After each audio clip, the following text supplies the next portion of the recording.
Hello, welcome. I'm Tech from techo.com. Now, I'm going to talk about how you create strategies in any of your planning documents. People often ask me, how many strategies or how many actions should I have in my action plan or in my business plan or in my strategic plan? When I dig deep into that question, it's not about whether you have 6 strategies or 10 or 20. What I get is a sense of overwhelm. When they've done the analysis of their business, when they've looked at where they want to go, when they look at where they are now, and they look at the gaps, they start to sense a whole number of different gaps and different issues, and they start to get overwhelmed because their strategic or business plan starts to look as if they have to do 140 different things. Take a deep breath. Planning is about simplifying.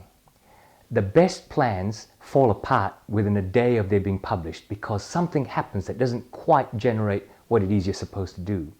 So in planning, you need to keep things really simple so that you're agile and flexible.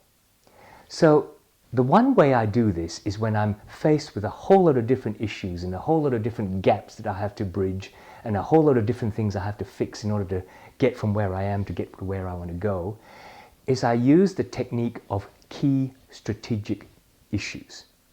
What do I mean by that? Key strategic issues are key because if you fix one of them, you fix a whole number of different things.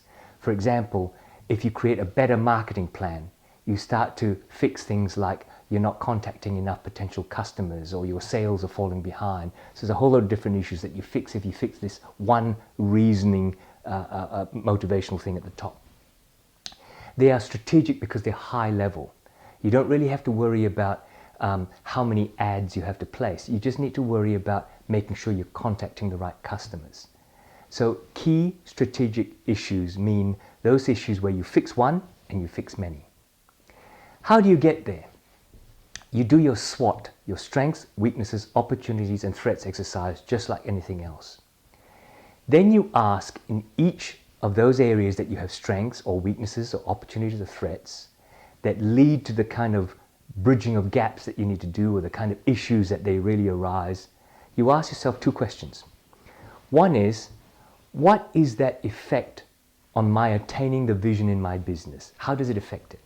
Second question, what is the actual impact on the business now and in the future? And you can grade them, you can score them from 0 to 10 perhaps if you like.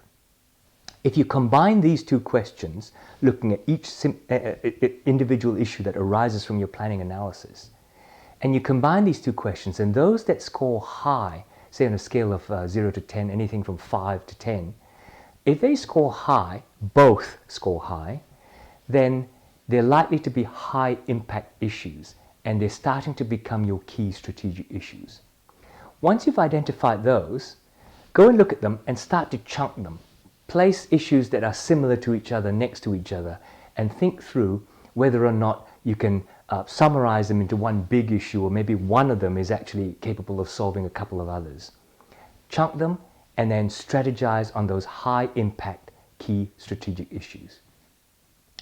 This will help you cut through the overwhelm because it gets a lot of the input and starts to put them into categories of importance and not so importance and the key they are to solving many issues.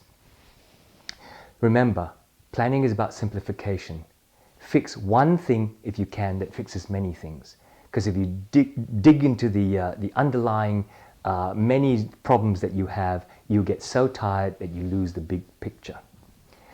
Why don't you download the free worksheet that I have available, the link is below, on how you identify your high impact issues in your business. It's a neat little matrix that you can draw up and plot so you can actually identify those issues for yourself.